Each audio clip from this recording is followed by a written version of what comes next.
Starting today, we know millions of Americans will either hit the road or head to the airport ahead of Memorial Day weekend. AAA expecting this weekend will break a record set 2 decades ago. So prepare for a lot of people. Fox's Asher Red is at the nation's busiest airport there in Atlanta.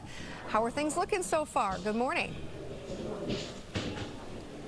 Good morning to you as well, Kelly. Right now, things are going steady. People are getting through the bag area, and then they're going over to security. Security is where they're getting caught up at. There's actually a decent line over at the TSA checkpoint right now. And a lot of the people who are traveling today, they think that they're beating this holiday travel. But in reality, this is the first day that AAA is going to start checking and counting those people who are traveling this weekend. They're expecting over 45 million people to travel more than 50 miles away from their homes over the next 5 days. Now, that's the most Memorial Day travelers we've seen since 2005.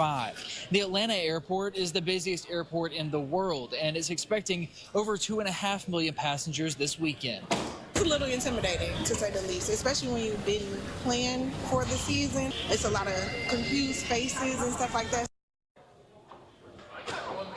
Over 39 million people will drive, according to AAA, thanks to lower gas prices compared to last Memorial Day. Over 3.5 million travelers will fly, and the rest are expected to travel by bus, train, or cruise. The cost of a plane ticket is about 2% higher compared to last year, but AAA expects this year's numbers will surpass pre-pandemic levels. And for some folks, getting to the airport is hard enough. You'll be driving, and you won't even know it's going to be bad until you get right in it, and then the map turns red, and you're like, crap, my flight's about to leave, and I'm in traffic. So, yeah, it's better to leave early. The earlier you can leave, the better.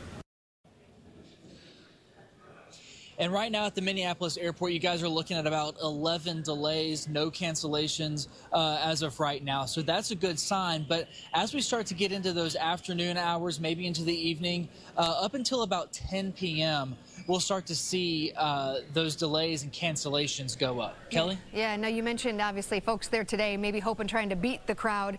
Is there a time, if you can avoid it, what's the busiest time if you can make sure you're not on the roads or maybe picking a flight at that time?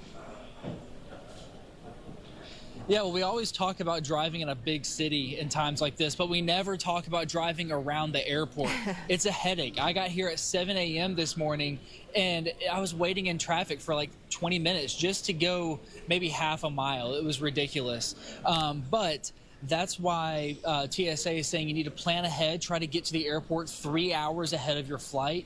That'll get you there. It'll save you a lot of headache. And if you're flying domestically, try 2.5 hours. That'll save you a lot of worry once you get to that security checkpoint. Yeah, you don't want to be sweating before you even get on the plane. All right, good stuff. Thanks so much. We appreciate it.